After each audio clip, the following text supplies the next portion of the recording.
All right, well, I'm on the screen so that those of you who aren't here can know what I look like, because I have experience sometimes of people having heard my voice on a video and then talking to me and not realising I'm the same person that they were listening to. So hello, I'm David. I'm the coordinator of the Maths Learning Centre. It's semester 2, 2018, and this is a Business and Economic Statistics revision seminar. And that's enough of that. Okay, so for those of you listening from the present or the future, normally these things I take requests from people and I'll just talk about things as I see them. And it's just sort of how I would go about it, and it's not necessarily the same as what the lecturer would say, but that's the point, because you might prefer an alternate explanation of something. So I've had some requests, and I might start with finding the standard deviation because it's the thing that I know the clearest.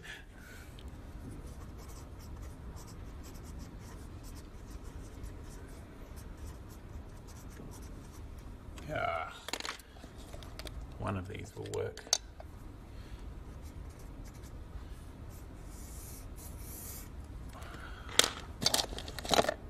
Right, standard deviation. Okay, and what is this? This is BES. Page 1. Okay, so standard deviation is a measure of how spread out the data is. It's a measure of the way it's written, it's a measure of how far everything is from the mean on average. You can also think of it as a measure of how far everything is from everything else. Yep? I've asked a question quick. Can we also call it the standard error? No, you can't call it standard error as well. That's a different thing. So I will come back to that. If I forget, ask again in a little bit. So the standard deviation is a different thing from the standard error. That's important. So the standard deviation is a measure of how spread out raw data is. And it's calculated like this.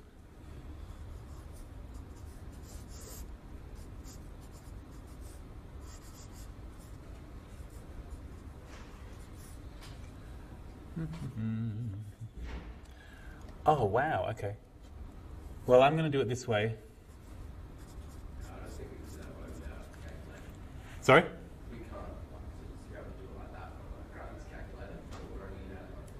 You're only allowed a scientific calculator.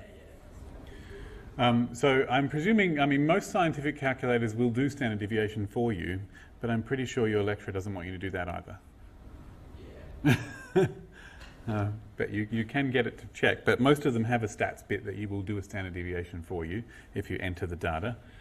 Yeah. So this is the formula, this is the maths formula for it, and this is saying that, well, I'll get to that later, we'll go to the middle. So this I is referring to where I am in the list. So I've got this list of data basically, x1, x2, x3.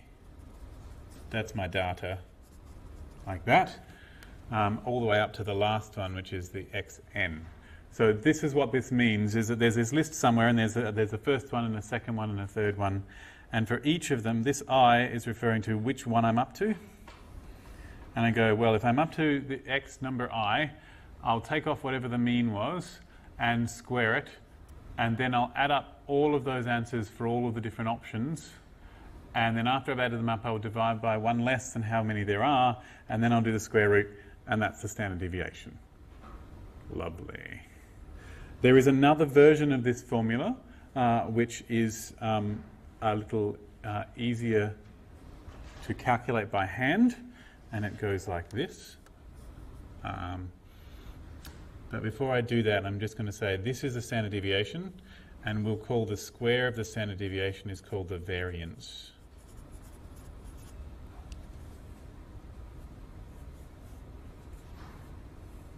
And the only reason we have a name for that is because we don't want to deal with square roots all the time, because that's annoying. So, and we have the variance, which is just the bit without the square root.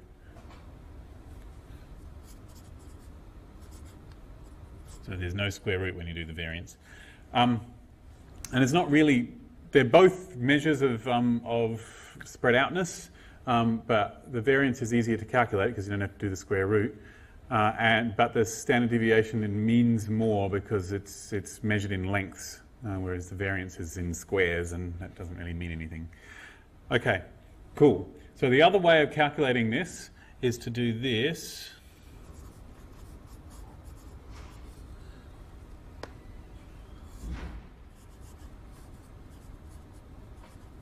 The sum of the squares of everything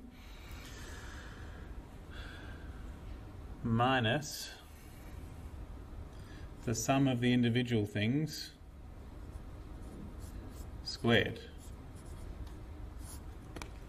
That's the thing that you have in your notes.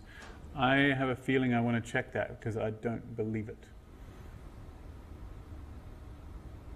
Just going to do a quick calculation on the side.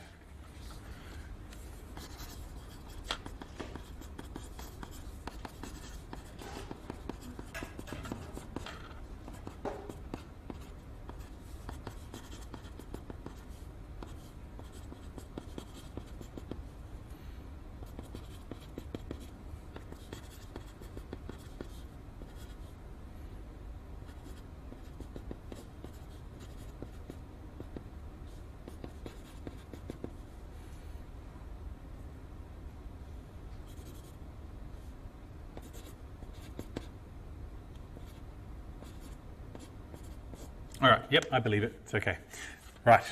So this is the one that's written in such a way that makes it, well, it looks more complicated, but it's easier to calculate. Well, I think, well, some people think it is. So in this one, this is the sum of the squares. And this is the square of the sum. Which will be different answers. Because when you square things and add them, you get a different answer than when you add them and square them, because of the way that squaring works. So if I was going to do the standard deviation of a list, this is probably the way I'd do it, and I'd do it in a table. So if I had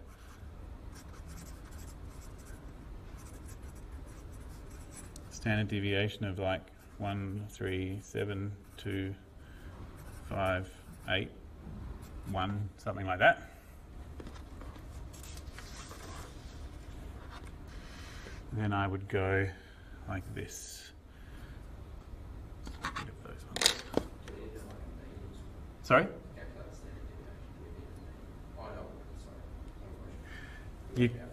Yeah. So this is the way of calculating a standard deviation without calculating a mean first.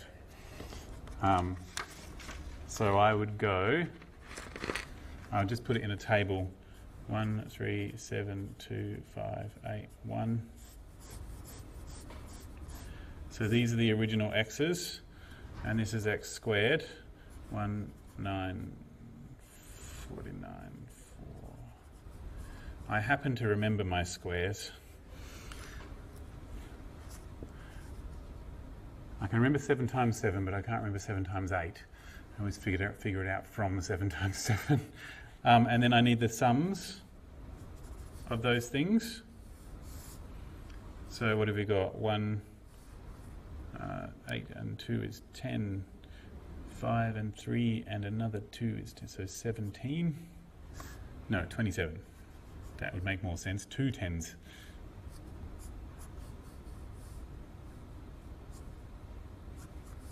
Yep. 27. And the sum of the x squareds is 10 plus 50 is 60. 124, 128, 148, 153. Right. Okay. And how many do we have? 1, 2, 3, 4, 5, 6, 7. Okay. So now I've got all my bits, and I have that s squared will be 1 over 6 times the sum of x squared minus. And I would have to use an ordinary calculator to do that bit. Yeah. But then I would if they wanted the standard deviation, so I'd have to square root that. So I will calculate it because I do not like leaving it just floating like that. That's not fun.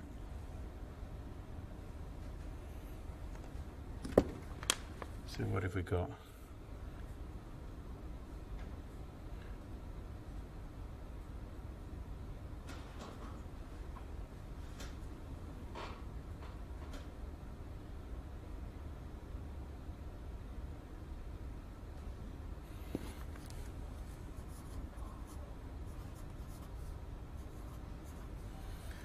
and so S will be the square root of that.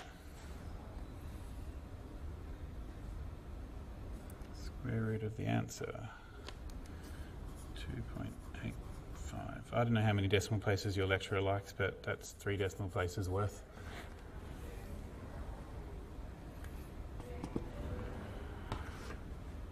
No, that's how I would do it.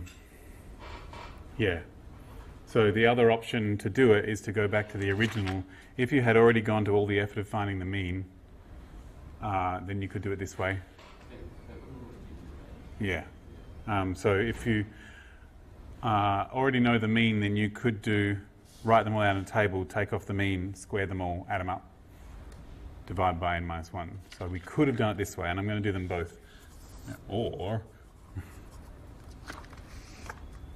we could have done it this way, and this is just going to check that my maths is right. First I need to find the mean, which was 27 divided by 7. No, this is turning to crap. Oh man.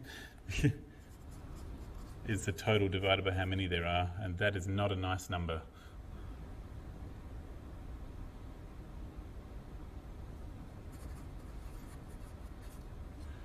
And then you go x minus the mean.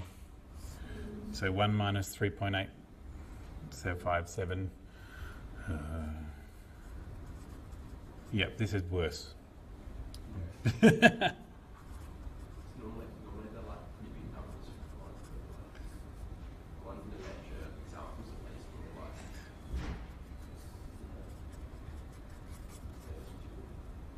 So you have to square those, and then you'd have to add them up. Oh, okay, that's not going to go anywhere. But what we would do is we would calculate what all these things are, and there would be a total here, and then we would take that and go 1 over 6 times that number and square root it, and that would be what S is.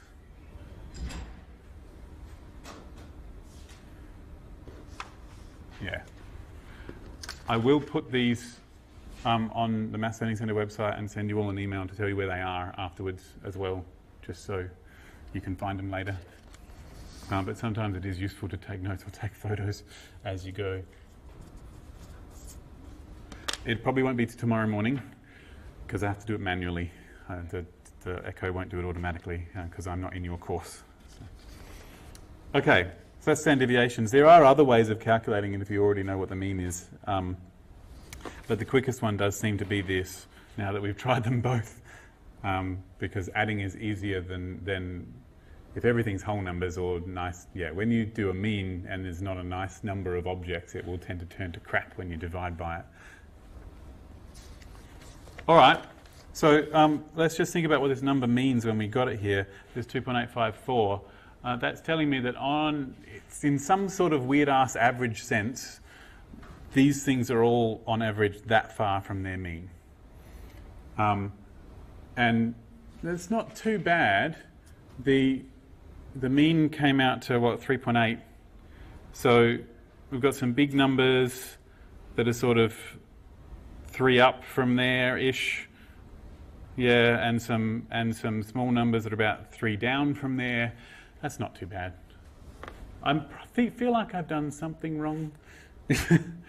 But maybe not.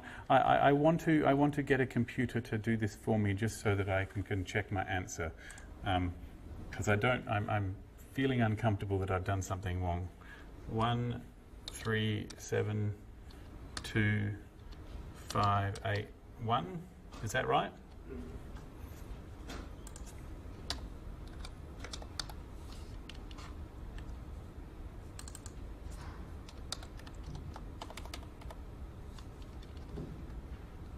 Come on.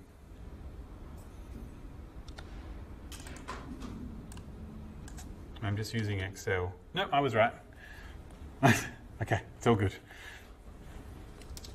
There you go. It's not particularly edifying. The standard deviation doesn't really tell you anything about one sample. It's much more useful to compare 2 different samples. And you can say, this one has a higher standard deviation than that one. Therefore, this one has a greater spread. So I might even write that down.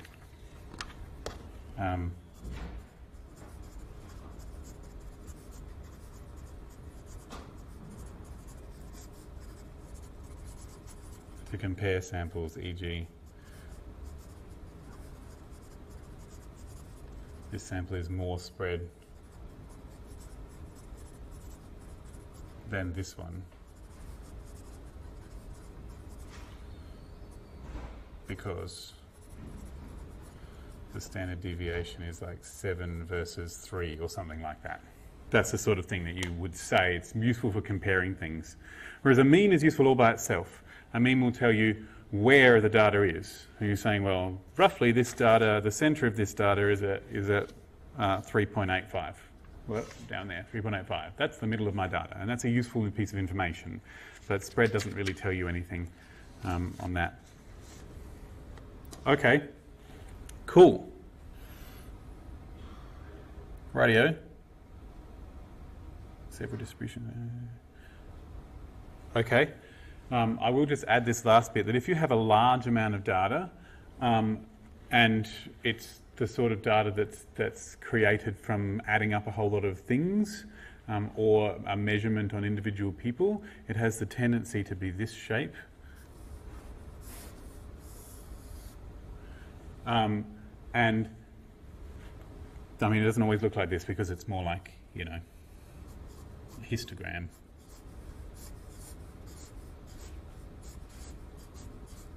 Something like that. Then roughly on average, the mean will be somewhere in the middle. And the standard deviation will be a distance around that covers about 2/3 of the data. So if you go this way by the standard deviation and this way by the standard deviation, that zone there should be about 68%. If it really wasn't, if it was one of these classic normal distributions. So for most kinds of data, I believe it's about, it can't be anything more than like 75% or something. So, but yeah, that's approximately, for normal data. So that's the basic idea of standard deviation. Combined with the mean, I can go, well, most of my data's in this bit here. And that's sort of useful. And I think 95% of it is within 2 standard deviations, and like 97.8, I think, is the next one. 99.7. All right, I was wrong. Some number above, quite close to 100%. So I just want to put this one in as well. So if I go 2 standard deviations in both directions, this for normal data is 95%.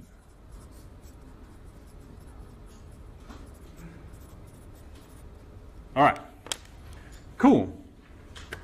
The 75% is for the 2 standard deviations. It doesn't matter what your data is, any data whatsoever, at least 3/4 of it has to be within 2 standard deviations. That's in one of the other statistics courses. There is at least 1 in every degree. That's pretty good. The 2 standard deviations is guaranteed to cover 3/4 of your data, no matter what your data looks like, however crazy it is. So, yeah. Okay. So that's what it is. That's how you would calculate it by hand. Almost no people do that by hand, but some people believe that calculating it by hand helps you understand it better, which may or may not be true. So, yeah. All right, that's that one. What am I going to do next?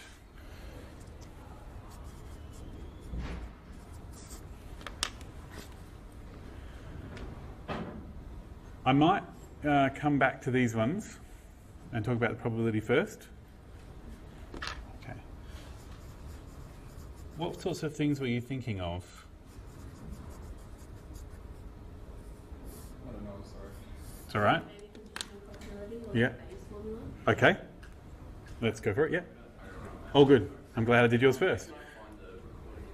I'll send you an email, but it's on. If you go to the Maths Learning Centre's website, Maths Learning. /Maths Learning at the end of the uni's address. There's a resources page, and there's a page there just for BES, and it'll be on there. But it won't be till about 10 tomorrow morning. Oh, no, that's fine.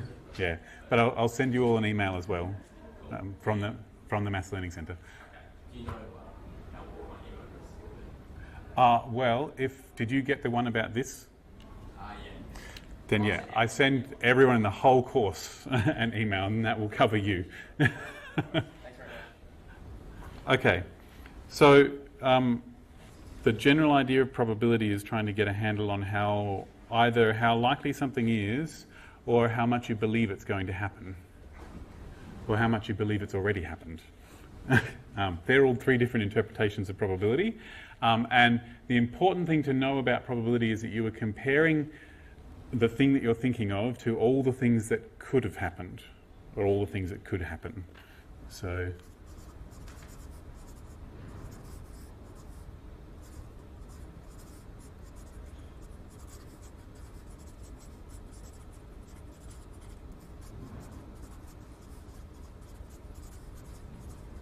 we're going to compare one thing to all things that could be. That's not the definition, but this is what's in my head when I think about probability.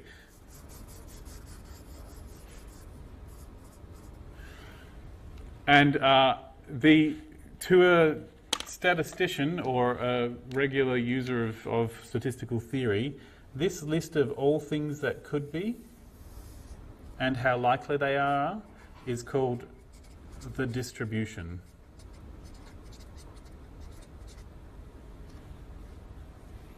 So if you have any particular thing and you want to figure out a probability, then you need to know what all of the other things that could have happened are and how likely they all are. That's really, I mean, you can shortcut it a bit, but really in your head, somewhere in the background, there has to be this idea of all the things that could have happened. And a lot of probability theory and a lot of statistical theory is based on having someone who came before us tell us what that distribution is. So that's the thing I keep in my head. And you need to know what object you are going to record information about, what information is possible, and how likely all the information is. That's what we're going to need to do. So this might be easier if I had an example to work from. So it could be from a past exam, it could be from an assignment. Sorry?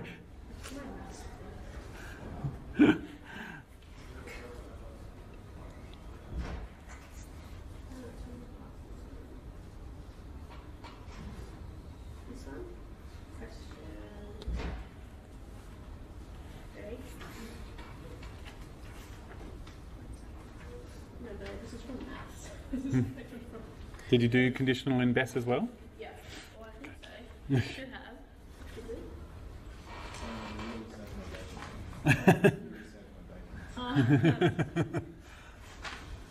If anyone else has got one in their head, Oh, no. This one. This one. Yeah. the one with the highlighting on it? Yeah. Well, no, this is not bad. They cross over a little bit. Oh, yeah. No, it's like you know when you have the Like there's unions and like the theatre. maybe. It's good. It's the sort of thing we're supposed to do here. Yeah, actually a little bit like that. Yeah. And then there's also one where it's this, you have the number, and then you have The U or and then you lots have of that, and then you have like something in the middle, then you fill in. Oh, yeah. Oh, yeah, yep. Yeah. Cool, I can talk about that too.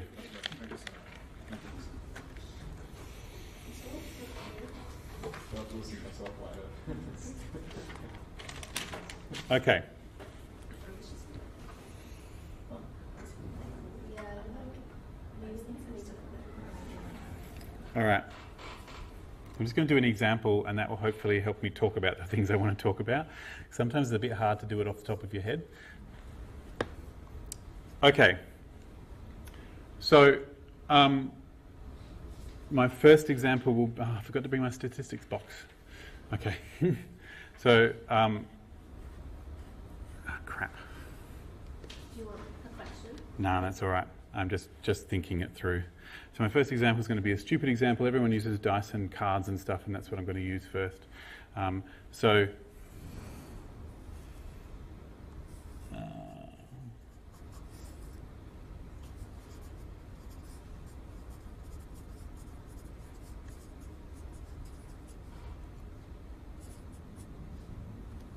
just an ordinary die. So I changed my mind. It has 1, 2, 3, 4, 5, 6 on it. and then I'm going to write down what the die says, and then I can do a probability with it. So this is the picture. I have a die. No, they would, that's right. And I will write down a number, right? That's the picture of what's happening. And whenever I do probability, I always draw a picture of thing and the options, the things that it produces. And that number is the numbers from 1 to 6. Okay. And the only way I could find out probabilities involving this situation would be to think about all the things that could happen and how likely they all are. And so if I wanted to say, you know, what's the probability of a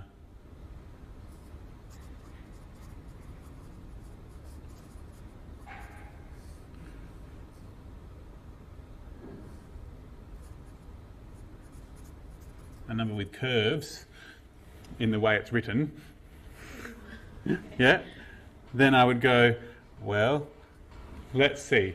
That would be the probability of all of any of these things, 2 or 3 or 5 or 6. They've got curves. 1 and 4 don't have curves. They're made entirely of straight lines. And so technically you're supposed to put unions there, right? Like that. Because that's the fancy, sorry? Yeah. That's the fancy symbol, it's the set notation symbol for gluing options together.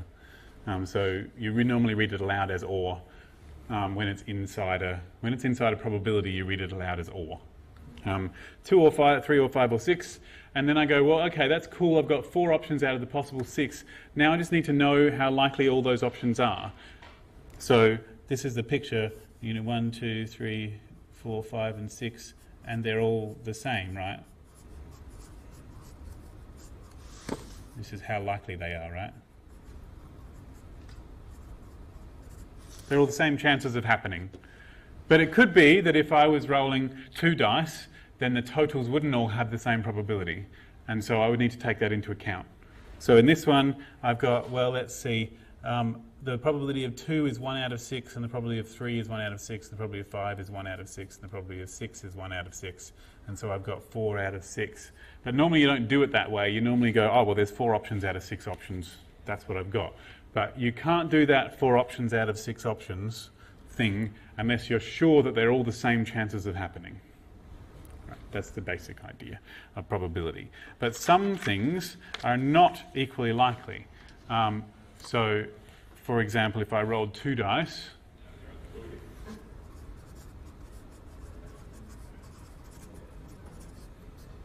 okay, and add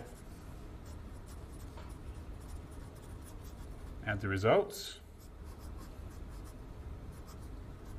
So now the thing that that's a bad picture.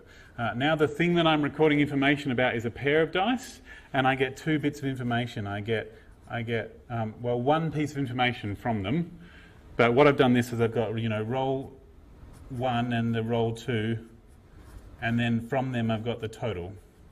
That's a picture of what's going on here. And this total could be anything from 2 up to 12 when you roll 2 dice. Can't get 1 because you'd have to have a 0 on one of the dice. But those totals aren't all the same likelihood. Some of them are more likely than others.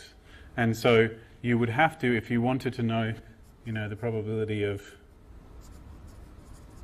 an even number, for example, and then that would totally be the probability of 2 or 4 or 12. But you would need to know what each of those things were separately in order to figure it out. So I'm not doing the actual figuring out thing. This is just an idea, just the idea of it, so that you can get an idea of the point. So 2 only happens 1 in 36, and 4 happens 3 in 36, and they all have different probabilities. So the point is that my picture from 2 to 12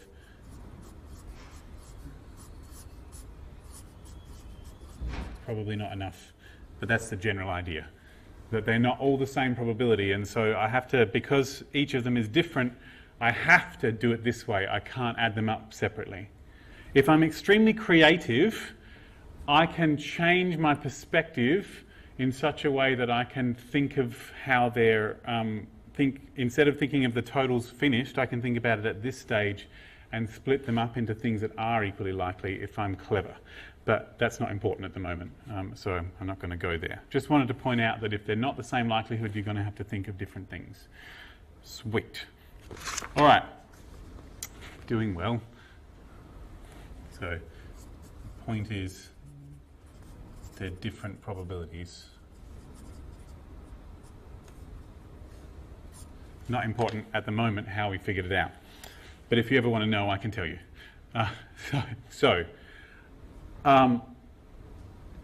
Right. So any situation that might happen, the philosophy of statistics is that somewhere in the universe there's a great, well, this is how I think about it, there's a great big book that says what all the possibilities are and how likely they all are. And you just add up the ones to get what you want. But it may be that you only care about certain situations. So it may be that if you're looking at your die, you don't care about what happens if it's, say, an even number, that you don't care. And so you're just going to ignore all of those and wonder about what would happen if I ignored the even ones and only cared about the ones that were odd. Because in that situation, that would be a conditional probability. So I would say, e.g., with a single die,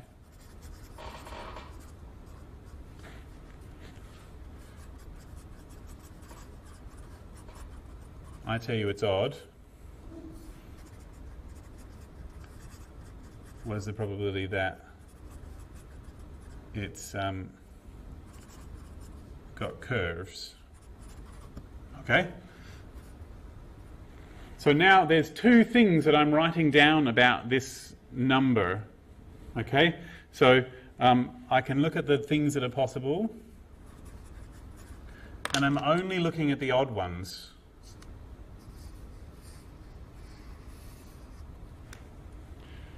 And out of the odd ones, there's two of them that have got curves.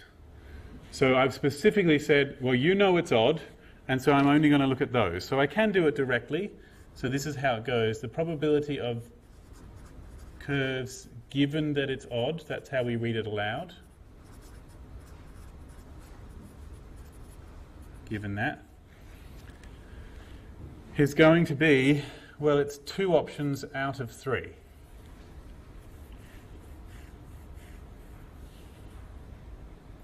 Which in this case happens to be the same as the probability of curves overall, but accidentally chose things that were independent. That's okay. So because there's only 3 ways, so this is the ways to be odd, and this is the curves out of odd. But it may be that you find it difficult to count what all the options are, and all you have is the original probabilities of those things. So the other way to do it is to do it this way.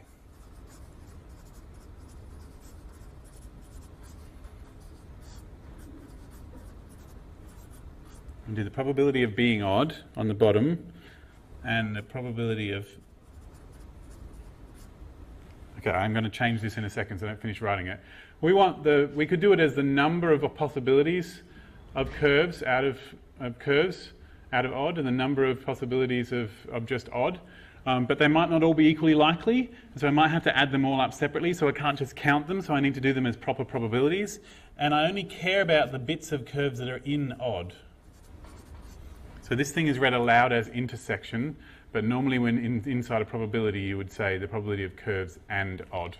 You would normally read it aloud as odd, as and inside a probability. And anyway, it's the options that are in both of those. So, now this, remember when we say a straight up probability, it's out of all of the possibilities.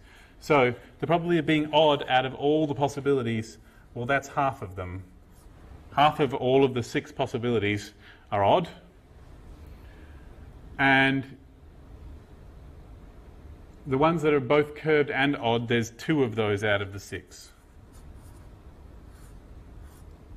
Have I done that right? Yes. And this will come to the same answer. Yeah, it will. That comes to the same answer. Dividing by a half is the same as multiplying by 2. And when you divide by a fraction, you put it up the other way. When you multiply fractions, you can just multiply the tops and the bottoms. We get 4 out of 6.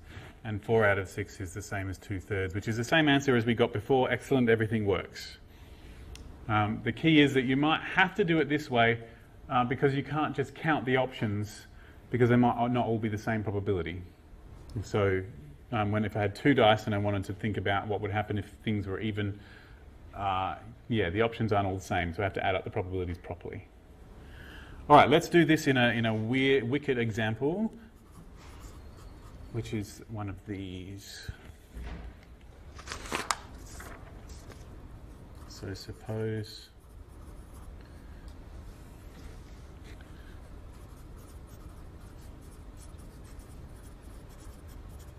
30% of people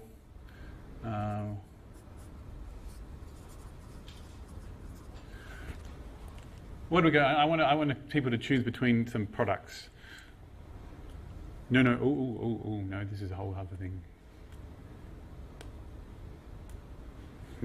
I don't like it. I don't like making up problems off the top of my head. I always get them wrong. Okay.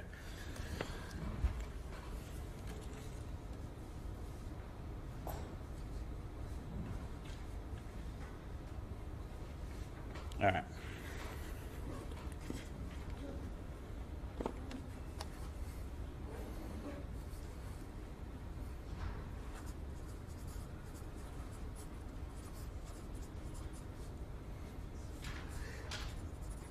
%30 of people would choose Vegemite over jam. Don't know why they're doing that, but that's what they're doing. Making up a random example. Also, we're going to suppose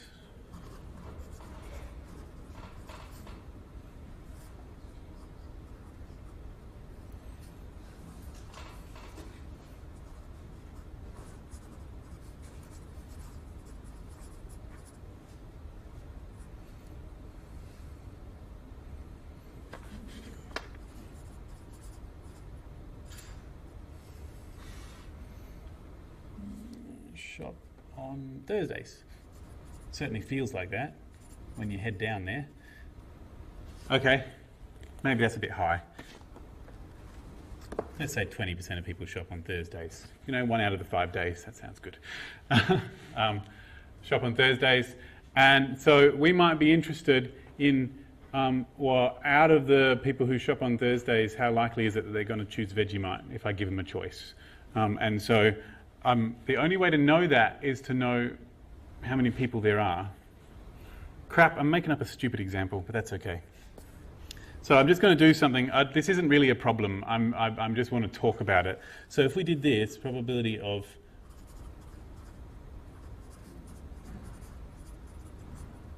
given that we shop on Thursday, if we wanted to know what this was, we don't actually have enough information to do that at the moment. We don't know at the moment what that information is because this should be the probability of choose Vegemite and shop Thursday. I really should use the proper notation, shouldn't I? Divided by the probability of shopping on Thursday. But I know what this one is. But I don't know what this one is. I haven't been told that information. I've only been told that 30% of all people will choose Vegemite over jam, but I don't know whether it's the same percentage out of the people who shop on Thursday or not. And so I can't tell. If I went and got a collection of people and I asked them, these 2 questions and I found the ones that had both, then I'd be able to do it, but I don't actually currently have enough information. And so if you were given this, you would say, there is not enough information to tell at the moment.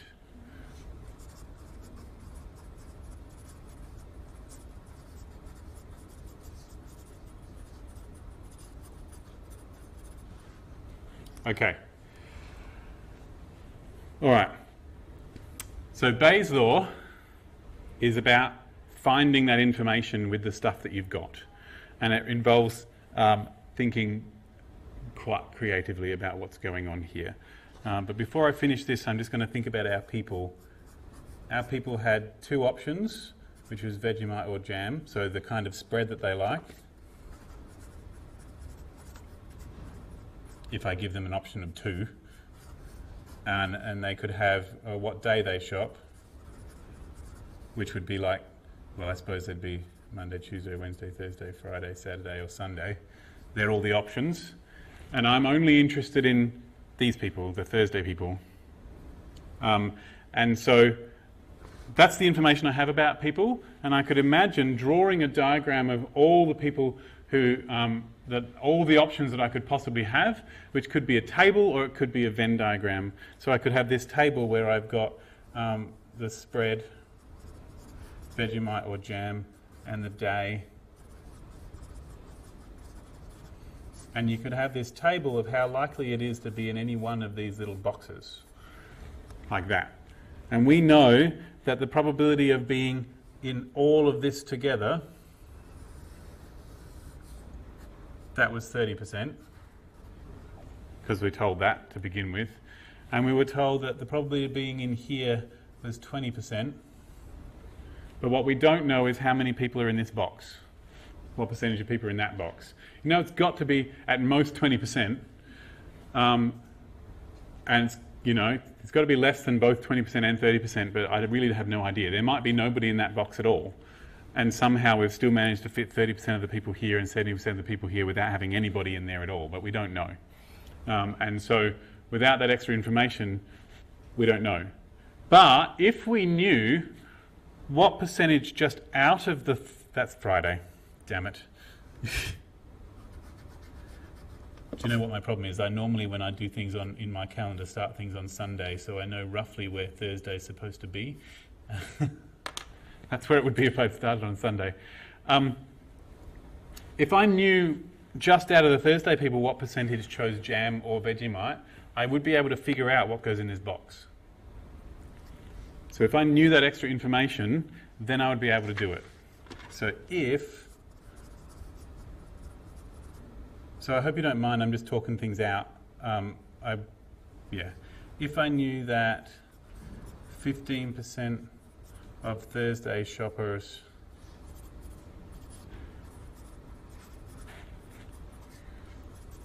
choose Vegemite, then I could figure it out. Then I go, okay, well, 15% of that 20%, that's what goes in this box here.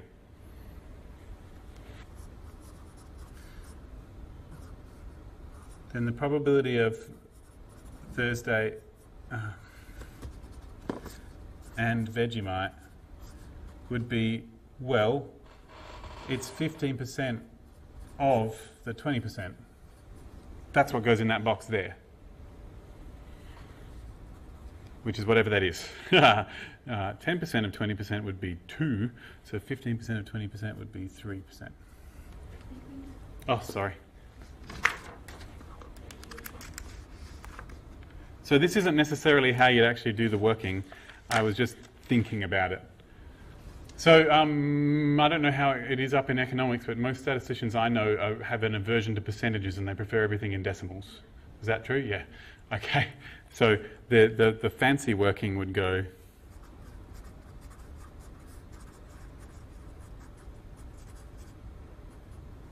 something like the probability of Thursday is 0.2 because it's 20%.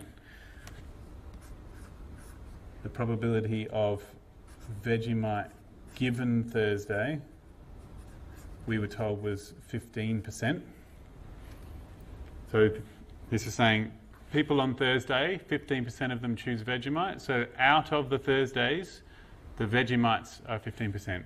So the thing that it's out of is always the second one. So that's the information we have so far. And we also have the information that the probability of Vegemite... No, actually, we don't even need that information. Okay. So we know that Therefore, the chances of getting just randomly picking a random person out of the entire group of people that both likes Vegemite and shops on Thursday at the same time, just randomly picking a person out of everybody, well, first I'd have to pick a Thursday person, and then out of them I'd have to pick a Vegemite person. So the probability of Vegemite and Thursday would be, well, first I pick a Thursday person, and then out of those I pick a Vegemite given Thursday. And that's what's going on in my head. You get a collection first, and then out of those you do the next one. So when you multiply a conditional like this by the probability of the thing it's conditional on, you always get the AND. So the probability of Thursday was 0.2, the probability of Vegemite given Thursday was 0.15, and that came out to 0.3. No, it didn't. It came out to 0.03. And so therefore I can figure this out now. The probability of being on Thursday. Okay. So the really cool thing is that I was just told the information I needed, the probability of Vegemite given Thursday, and that helped me to figure out the probability of Vegemite and Thursday. But I can do it the other way around. I can go, suppose I randomly picked a person and they told me that they like Vegemite over jam. I could guess what day they shop on and do it the other way around. So I could say, now suppose we want the probability of shopping on Thursday given that they chose Vegemite. And so now I can go, oh, that's cool. The probability of shopping on Thursday given that they chose Vegemite is the probability of Thursday and Vegemite just out of everybody, randomly picking a person who does both of those things, but this time out of the probability of Vegemite. And we know both of those bits of information. We just figured out Thursday and Vegemite. That was 0.03. And the probability of Vegemite was 30%. Well, that's interesting. That should be about 10%. If I've got that right. I keep forgetting to move it up. I'm so used to doing this at a table where everyone's looking at it. Yeah, that makes sense. Dividing by the 0.10 would make it up a bit. Yes. Okay, so this is now saying that 10% of people who like Vegemite shop on Thursday. And that's coming from this diagram here. And it's the order that I choose things in. If I want to know what this is out of that, I'm going to need to know what that is. If I want to know what this is out of that, I'm going to need to know what that is. But if I do know what this is out of that, then I can figure this out, and that means I can figure out this out of that. And that's Bayes' law. So I don't like writing Bayes' law down as a straight up big calculation. I prefer to go, well, what's the thing I want to get? And that means I need to figure out these things. Oh, and if I want that, well, I'm going to have to do this. And then figure out all the bits separately. Yeah. Thoughts? Is it the same as like an observation? Is that in this course too? I'm not sure. Odds is a comparison of the probability of something happening to the probability of it not happening. Oh, right. So, yeah, not really, but a similar sort of thing is still dividing probabilities. But yeah, odds is a different way of listing probability. So something happens 10% of the time, you would go that's a 1 to 9 odds. Because there's one, if something happens 10% of the time, that's 10% yes and 90% no, and the comparison of that is 1 to 9. That's odds. So odds for is yeses out compared to no's, and odds against is no's compared to yeses. Yeah. So in Star Wars, when C-3PO says that's 15 million to 1, that's an odds against. Okay. Cool. Now you're thinking about something else with probability, so I will talk about that too. So what we've done here is that all of the things that we've written down about individuals about the individual objects in this story so far have been either words, like Thursday and Vegemite, or have been single numbers like the number on a die, discrete things. But it is possible when you have things that you write down about objects or people to have any number, like a continuous thing that could be any number with any decimal in between. I'm just going to keep talking until my time runs out, so feel free to go if you need to. I won't be offended. I won't be offended if you go.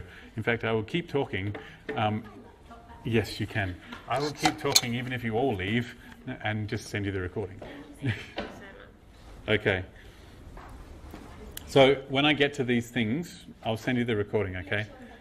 Always feel free to drop into the Maths Learning Centre as well. Talk about anything. Okay.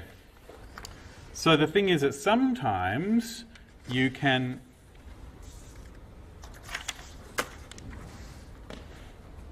do probabilities like this.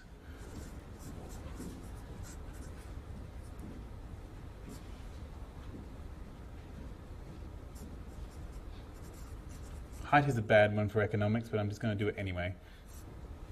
So with a height, sure, it can be anywhere from like about if it's an adult, from about 150 centimetres up to, my son-in-law is 7'2". So anything up to 2.2 metres. But you could technically have any height in between. It could be a fraction of a centimetre. And even if there were any, it'd be whole numbers. There's a lot of options. And so there's some sort of scale on which you measure height instead of having discrete possibilities. And it's harder to describe the probabilities that go with those possibilities. But I need to know what they are in order to figure out probabilities. Yes, okay. So the thing is, I could imagine all the possible heights, and some of them would be more likely than others. And so it might be not very likely to have an extremely tall height, like above 2 metres, like my son-in-law, and it might be extremely unlikely to have, and I put a height, like a line here to represent how likely it is. Might be really unlikely to get a number down there, but be much more likely to get a number in the middle there somewhere. And so what ends up happening is, if you think about how likely they all are, you get this shape, something like that. So this is like the possible heights. The heights that could be. And this scale here, which you never actually put a y-axis in, you just, no one cares. This scale here is how likely it is. It's not technically a probability. It's just saying that if the curve is higher, then it's more likely to be near that number than it is to be where the curve is lower. Because the way that we interpret this is not in terms of heights, but in terms of areas.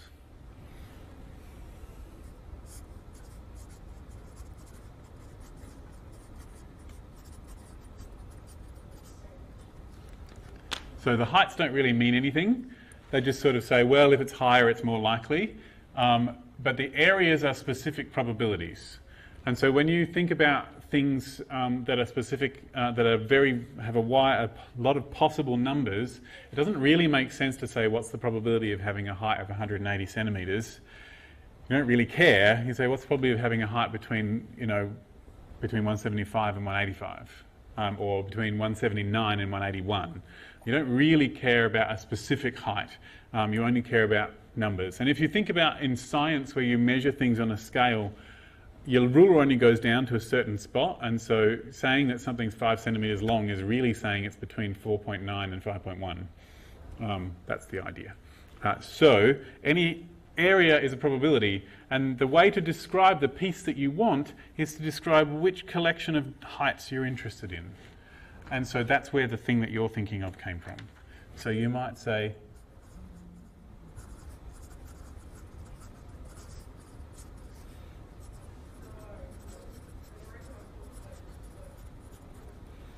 between like 180 centimetres and 190 centimetres, for example. So that might be what you're interested in. We're going to need to know some information in order to figure that out. The information we need to know is well, the only way we can do that is to tell what all the possibilities are and how they're spread out, like, and how likely they are. And we could do that with a big list. We could do that with some sort of formula. And if we're very clever, we can use a name that covers all of that information. And so traditionally, heights are usually normally distributed. And so you would the reason we talk about that distribution is it tells us everything we need to know about what the probabilities are. So I would say something like, let x be equal to height of a person, and then I would say x is distributed according to the normal distribution, and I would go and look up what the mean and standard deviation were. In fact, Google will probably tell me that.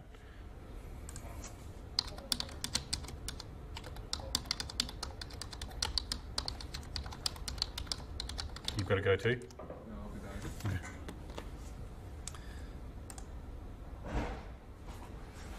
Oh, don't give it to me in feet.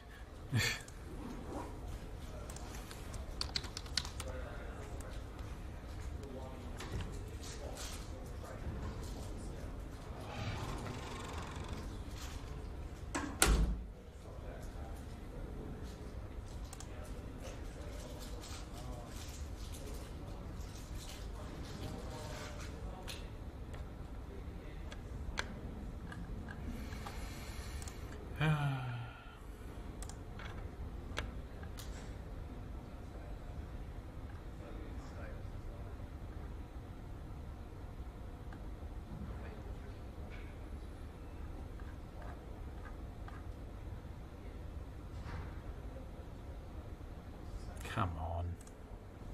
You'd think this would be the sort of thing that would be easier to find out.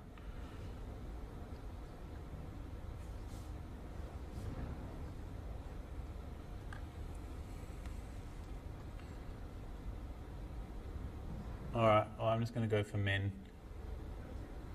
It's about 160, 170 is the mean. And the standard deviation is about 7.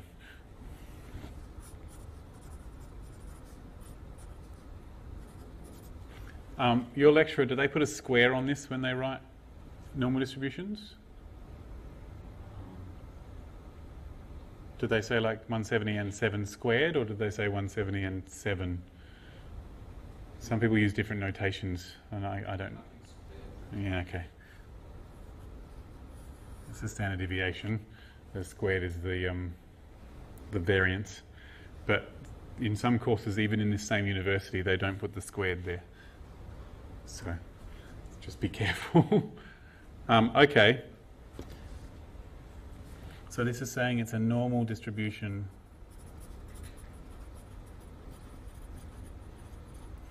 And that is enough information for us to use the wisdom of those who came before us to figure out the probabilities that are involved. And so the thing that we're interested in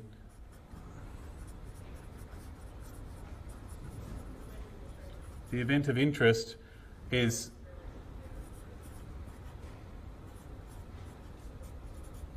that.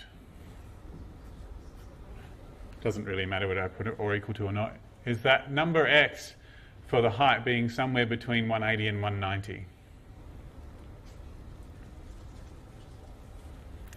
So that's read aloud as less than or equal to.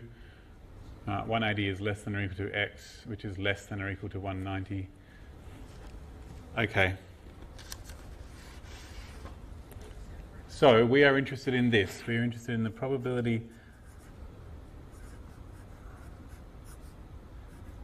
I should probably use this a capital X for this. It's tradition to use a capital X for something that you don't know what it is yet, and a small x for a capital X to represent a range of different possibilities that you don't know what they are yet, and a small x to represent a specific probability, a specific thing that happened. You don't know what it is yet, but it's already happened. So capitals for things that are a range of things. So that's what we want to know. And the only way to know that is to be able to add up this area on this graph here.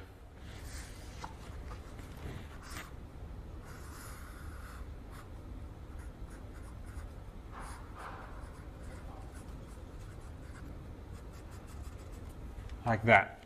The bit between 180 and 190. So the heights tell me that it's much more likely to be near 170 than it is to be near 180 or 190. But the exact probability of being between 180 and 190 is that area there. That's the area we want. And that would require us to know how normal distribution areas work. It is a sorry, and if we knew a bit of calculus, we could integrate it, only we couldn't because it's a sorry state of affairs that the formula for the height of the normal distribution doesn't have a formula for its area. So we can only look it up somewhere. So we could use a machine to do it, but if we were in an exam situation, we wouldn't have a machine, and we would use a fabulous table. Can I borrow that?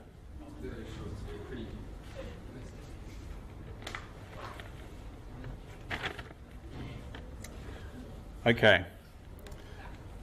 Now, here's a problem.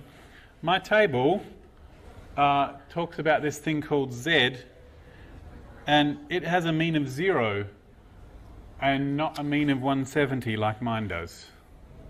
So that's not going to work.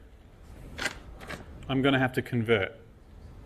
So there's this rule that says that if you have an existing normal distribution and you do a calculation on it, well then that new number that you have still has a distribution. Anything that you could calculate or write down about any situation has a distribution. So if I did, I measure someone's height and I, for no reason in particular, take off 7, then there would be a new distribution for that. And if I measure someone's height and for no reason in particular multiplied it by 8, there would be a distribution for that as well. Right, that's great. And the theory of normal distributions says that I can do any multiplying by numbers or adding or subtracting numbers, and it will still be a normal distribution afterwards. So if I'm very clever, I can subtract just the right numbers and divide by just the right numbers to turn it into this normal distribution, which I can look up in the table. So I'm going to have to convert to standard normal.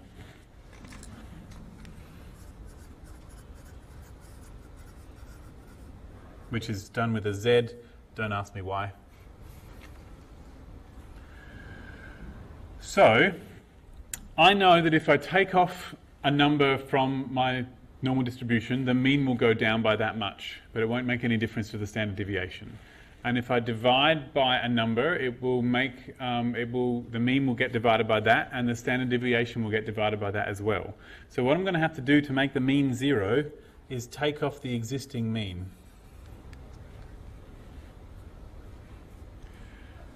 And now the mean average was 170, and now the average is 0. Things that were below 170, like 165, would now be -5. Things that were above, like 180, would now be 10. And now the middle is 0. And so now the middle is 0, but it's still spread out too wide, so I'm going to divide it by the standard deviation.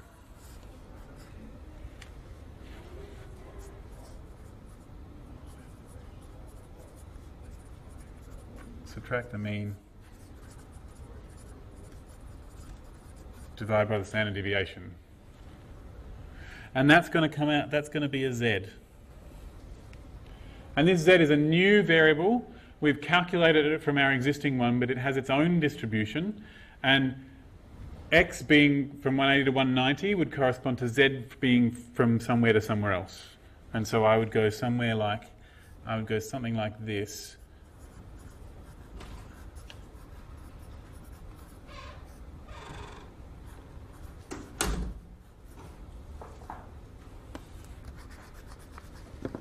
So I would have to take off the 170. Damn it, just a second. I'm just going to convert these numbers. If X is 180, then that means that Z is going to be 180 minus 10 divided by 7, which is 10 divided by 7.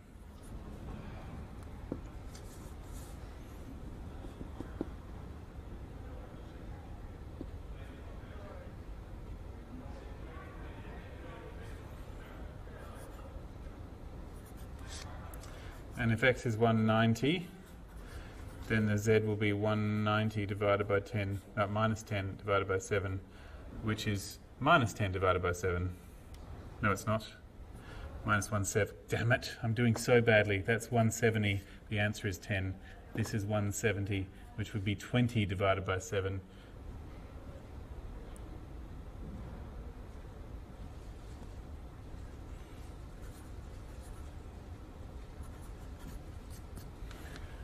So here's the thing.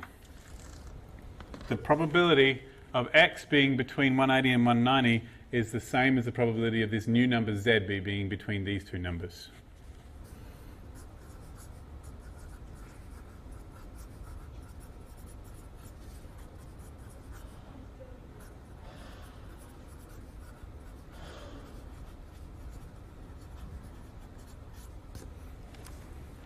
And this is one of the classic tricks in statistics. If you have some sort of measurement that you've taken and you create, if you're very clever, you can create from it a new measurement that has a distribution you can look up. So you might not know how to figure out the probabilities for a normal distribution that has a mean of 170, but you can figure out the one that has 0 and I can calculate something from it. So based on my picture, I'm going to need an area like this. Only these numbers have now changed to their matching z's. And my table only gives me the areas on the left-hand side. It doesn't give me areas between things. So what I'm going to have to do is figure out how to do this with just left-hand side areas. I'm just going to draw a little picture on the side of what we were aiming for. This bit here. So what we can do is we can do everything to the left of the top one.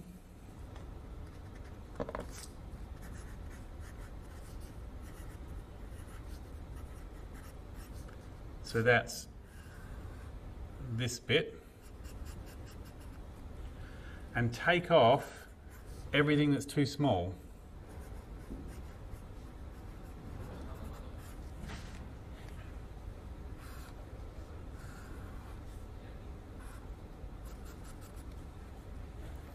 So if I have this bit here and I take off this bit here, it should leave me with the slice in the middle. And those things my table tells me, because my table only does my left-hand side. So let's see.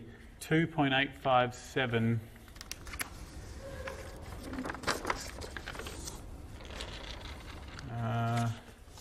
there's 2.8. 2.857 isn't on the list, so 2.86 is the closest, so that's this number here.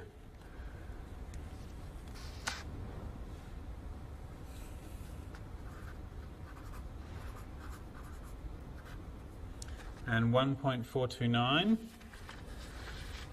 is about 1.43. There's a 1.4. 0, 1, 2, that's this one here. Right. And that's how I read my table.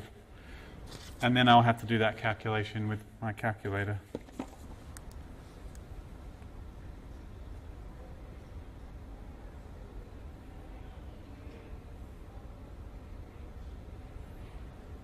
So what was it? 0.9979 minus 0.9236, which is 0.0743. That's the probability I was looking for. I don't have to do any converting back to x, because the point is that I converted to z so that I could get a probability in the end. So this is saying that if the mean height of people really is 170 centimetres, which is true for European men, then the probability being between 180 and 190 is about 7%. Well, 7.5. And this was quite a different kind of thinking to what we did with the dice. But in some ways it's the same. Because with the dice, I had to figure out which bits I wanted and add up the probabilities that went with them. And that's what I did here. I needed to figure out the bit I want, which is this bit, and add up the probability that goes with it, which was the height, not the height, which was the area, but I could only use the information that I had, so I had to figure it out using that information. So it becomes this sort of like Sudoku-like puzzle where you're going, oh, well, this is what I want, but oh, I've only got this, so I have to put these things together to get the thing I want. It's like trying to measure a sixth with cup measures. I don't have a sixth cup measure, but I can figure it out from the half and the third. Well, that's probably everything I would like to say about probability. I did want to at least mention some of the things to go with these other things. I don't have very long. I've made it go to 1:45 so that I have at least 15 minutes to go at my lunch before the next seminar.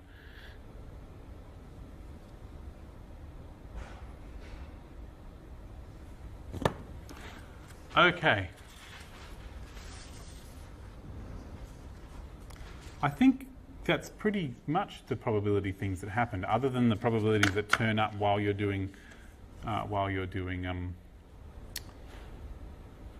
hypothesis testing.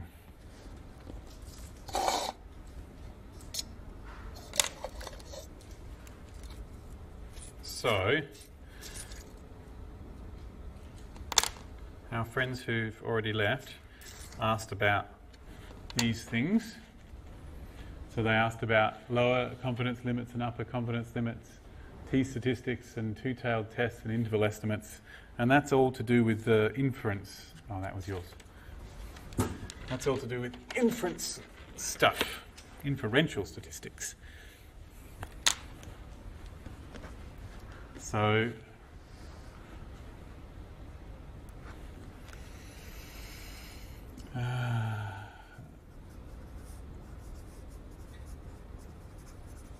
let's do some tests and intervals. I'm not going to be able to cover everything, but I'm just going to talk about it. So what thoughts and questions have you guys got about that sort of thing? Nothing outside of what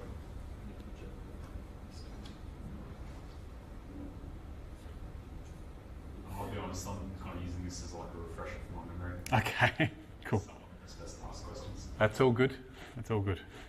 As long as I know what we're playing with here. So I'm making this up as I go along, so I won't necessarily hit everything. So just be aware of that.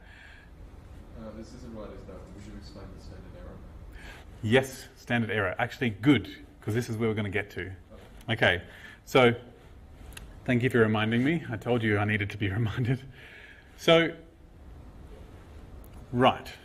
One of the problems that we try to solve using statistics is to take information from, say, a survey, that's the most common thing, and try and abstract what that means for the truth, which is, as you know, completely impossible, but we try and we can get a rough idea. Statistics is all about rough ideas, which ironically we're very precise about, but it's all about rough ideas. And so we try to imagine what could have happened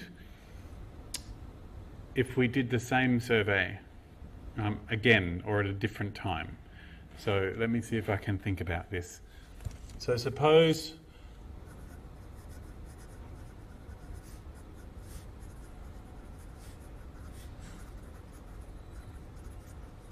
I want to estimate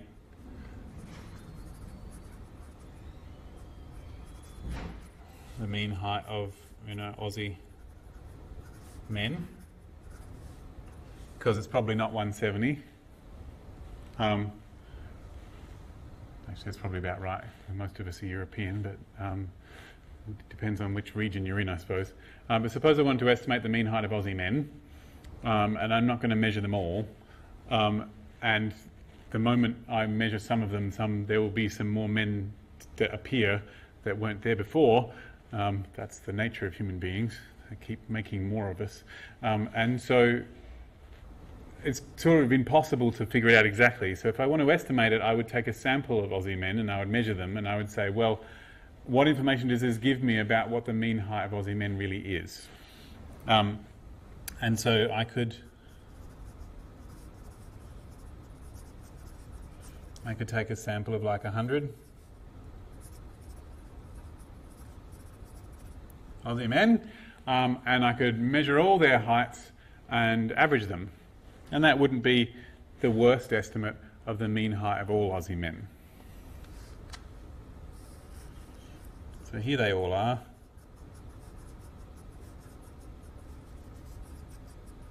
And each one of them I've got a height. So everybody's got a number that belongs to them.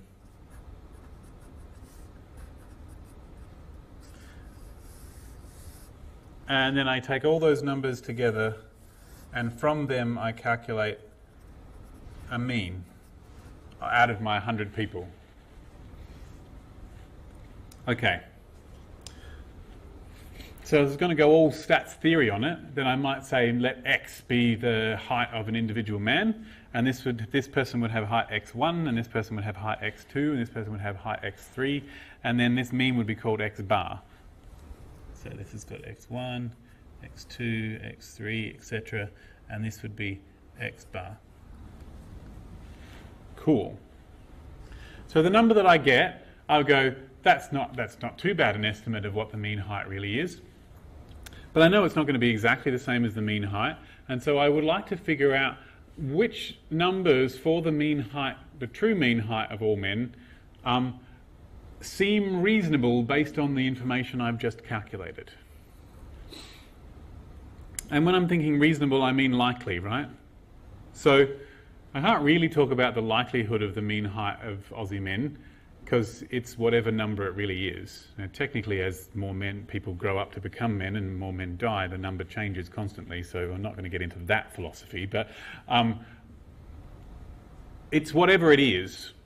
It's whatever it is at the time that I took my sample, and so it's not like there's really a probability about it. It's that there it is. It's like putting a die in 1 and then it is sitting there for the rest of time, and it's always 1. But I can think about how likely it is to get a particular number here. So I could go, well, all right, I got a mean in my sample of 160. So maybe the real mean isn't 170, maybe it's lower than that. And the reason I would think that is to go, well, if it was 170, well, maybe it's not that likely to get something that's too low. So I would like to know how likely it is to get various options for what this sample mean is. Right, so I'm imagining the sample means that I could have had. That's where, when I start to worry about something being unusual, the only way I would know if something was unusual was if I had an idea of what usual was. And so I would need to know, if I wanted to calculate a probability of anything, I would need to know what all the other things it could have been are and how likely they are. And if I want to know how likely they are, I'm going to need to know how spread out they are, which means I need to know a standard deviation. But it's not the standard deviation of these people, it's the standard deviation of the sample means I could have had. That's what a standard error is. Okay? Only, I don't know what the standard deviation of the possible means I could have had is, because that would require me to know something that I don't know. I would need to know what the mean was to know what the real standard deviation was. So the standard error is an estimate for the standard deviation of the means I could have had. Yeah. So there we go. I need to write all that down somehow. So the standard deviation, so if I imagine the X bars I could have had,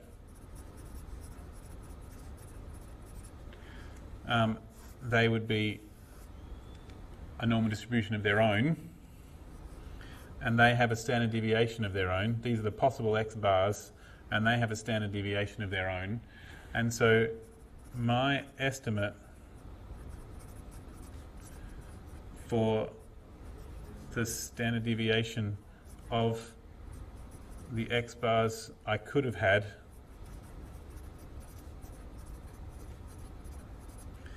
is the standard error.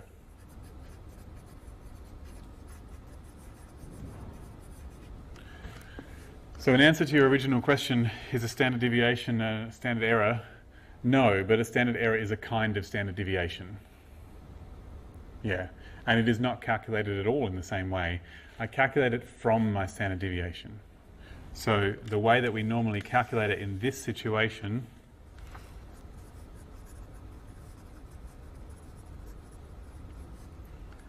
the standard error would be the standard deviation divided by the square root of the sample size.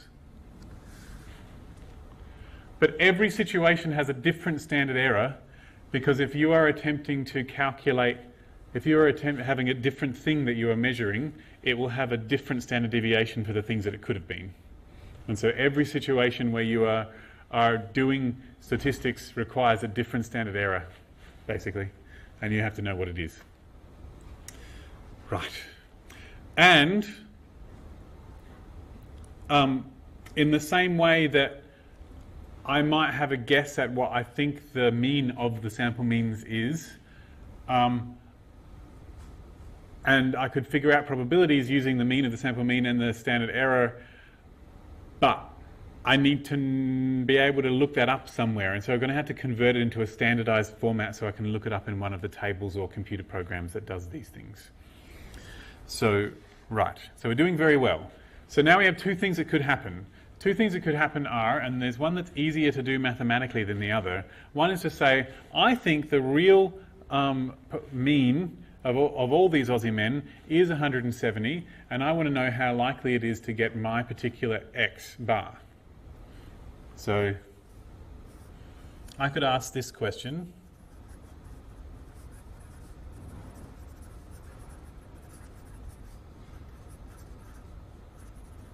Is the mean height equal to 170 centimetres?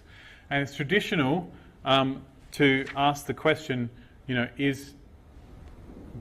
use the Greek letter mu, which is the same as the English letter M for mean, equal to 170 centimetres. So we're actually asking, is mu equal to 170 centimetres? Okay. But you would traditionally have to tell the reader what mu stood for. And so it's a yes or no question. And I don't know. So I'm going to ask a completely different question. I'm going to ask the question, if it was 170 centimetres, how likely is it to get the X bar that I got for my group? That's too hard. So if mu is 170 centimetres,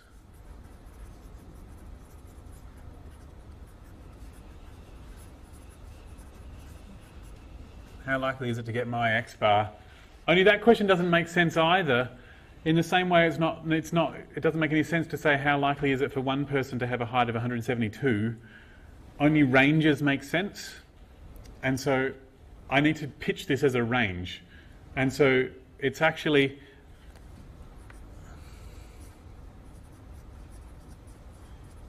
further out than my X bar that I'm interested in. I might be interested in it being taller than my X bar or shorter than my X bar or just further away from the centre than my X bar. It depends on what question I'm actually interested in. And that question, that I can answer.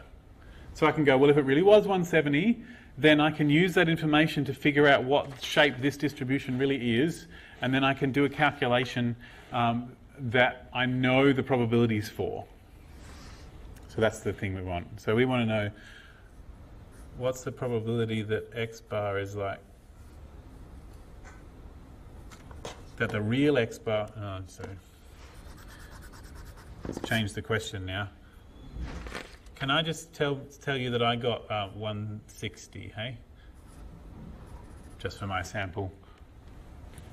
Okay. So I want to know, what's the probability that the X bar that I could have had is less than 160.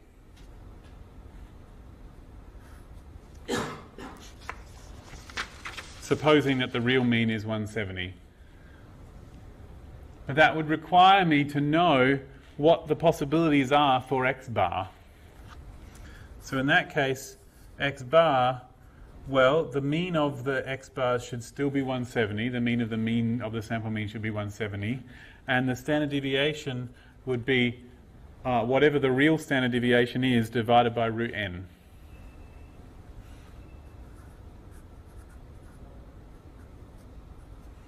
because that's how this thing works. That's the standard error. Only I don't know what the real standard deviation is, so I'm going to have to use the sample standard deviation. Damn it.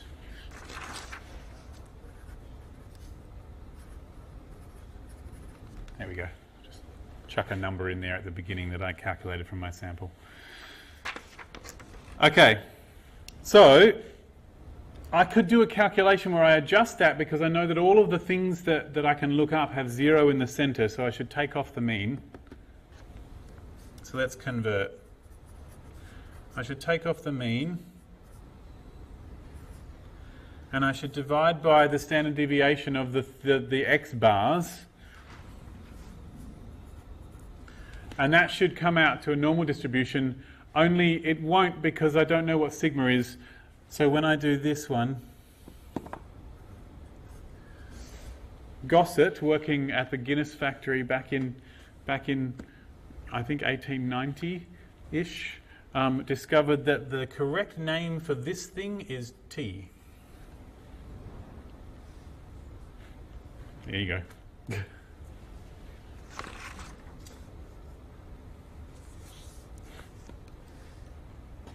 So I need to convert to T. And so then the probability that x bar is less than 160 will be the same as the probability that T is less than whatever that calculation comes out to.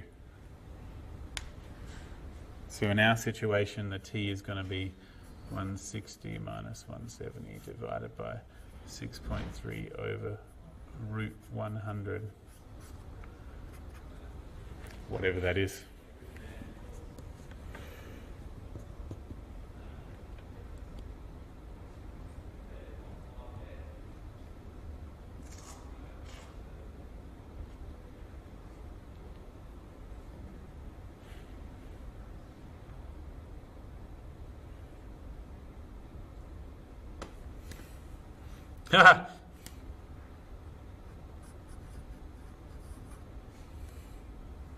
That's insane.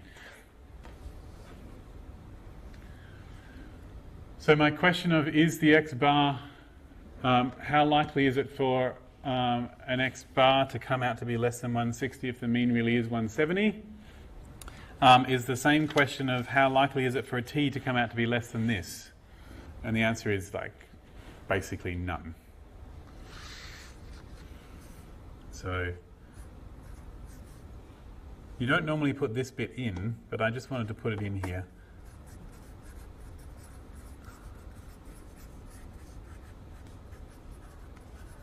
You don't normally put that bit in, but that's basically what we're doing. We're doing the same conversion that we did before. So this, I would go look up in the t table. There's a table of t distributions. Now the thing is that depending on what n is, there's a different distribution for every one of them. And so you would need to go and look up the t distribution that goes with this thing, which would be the 99th t distribution, because it's one less than the sample size. So I would need to look up in row 99. If there isn't a row 99, I'll use the nearest one of the t distributions. And it will be off the table. That number minus 15.87 won't be on the table at all. And so you'll find the nearest number to that and choose and say, well, it's less than whatever that probability is. So it's just going to come out to be less than 0.001, I think, is the last one on the table. It's definitely not 0. It's totally possible, it's because it happened, but it's not likely. And so what we will do is we'll conclude that it's ridiculously unlikely to get a sample mean that's less than that's 160 or less if the real mean really is 170. And so I'm going to conclude that actually I don't believe that the real mean's 170 after all. It's possible, it could be 170, it's just not. I don't believe it. Because the thing that just happened is ridiculously unlikely. So it's all a bit of a double negative thing. And so I'm going to conclude that the mu isn't 170 And in fact, it's less than 170.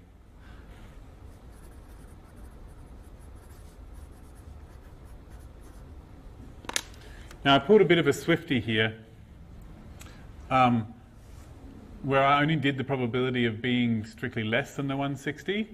That's called a one-sided test. What I did just then was a one-sided test because I only calculated the possibility of getting a number that's further down than the one I've got. A two-sided test is one where you go, well, I would be just as surprised if it was 180, the same distance but on the other side. And so I would do the probability of being more than by the same amount as well. That's a two-sided one. This is a one-sided one because I was going, gosh, they're short. It wouldn't make any difference in this case. Yeah, so you need to decide whether you want to do one-sided or two-sided. To be honest, when I read exam questions, sometimes I have no idea whether I'm supposed to do one or the other, because it's all down to what's important to you, and sometimes that's ambiguous, so I feel for you. In general, if you don't know, you always do a two-sided one. Yeah, because that's easier. Okay, so that's what I just did, was me sort of attempting to show you how someone comes up with a hypothesis test. So what we've discovered there is the t-test for a single mean, and it allows us to decide yes or no, do we believe that a specific number is a possibility for the true mean? Yep. But we could ask that for any number of different numbers. We don't really want to know whether 170 is the true mean. We want to know what the true mean really is. And so you could imagine doing this for a whole lot of different numbers. You say, well, is the true mean 170? No. Is the true mean 180? Yes, maybe. Is the true mean 187? No. And you would try all, well, in this case, no, because we got a sample mean of 160. So is the true mean 150? Could be. Is the true mean 155? Could be. If you go too low, the true mean 140, no. Okay, we get a low p-value for that as well. So you would run through all the possibilities, and several of them would be consistent with your data. You need a cutoff for where the probability is going to be too low, and where it's going to be high enough for you to think, yeah, that's possible. And most people pick 5%, where it's below 0.05. And that philosophy will allow you to construct an interval of possible means that could possibly have been likely to produce the mean that you got. Yeah, okay. So we can an interval of means we could conclude are possible. You don't have to do that, of course. It's not like you sit down and go, all right, I'm going to do all of them from 140 to 190 and see which of them work. What you do is you go, well, whichever of them produced, whatever number here is right at the edge that would have given me exactly 0.05, that's the last x bar, that's the last mu that would work. And so what I'm going to do is I'm going to get the calculation and do it backwards. And so what you'll do is you'll take this thing here and say, well, if I know which t would have given me exactly 0.05, that's the last one that would have worked. And so I rearrange my calculation to figure out what, and this mu, that's the mu I was thinking of, so I rearrange my calculation to figure out what the mu is that goes with that. And so we end up with this.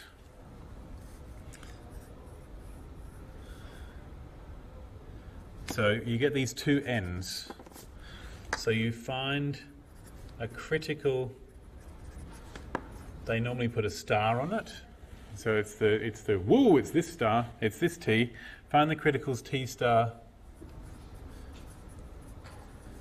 Okay, it gives a probability of whatever the probability you want it to be. So maybe 5%.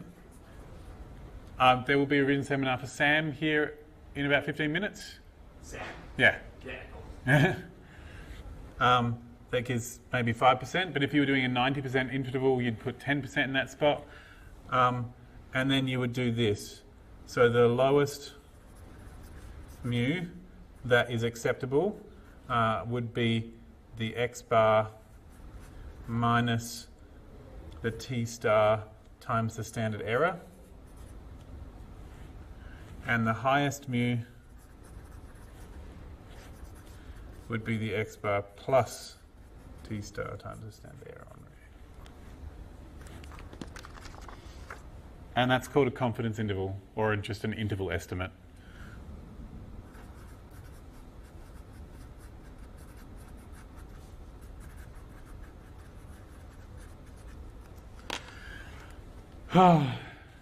Yeah. So all different situations mean that you have different standard errors, and the calculations that you do produce different kinds of distributions when you do them. And so all of these confidence intervals and hypothesis test calculations will be done differently depending on the situation. And I think there's a revision seminar that I've done about trying to choose which one is which that's on the website already. But if not, feel free to bring notes and go, how do I decide between these things? Yeah. All right, I hope that was helpful.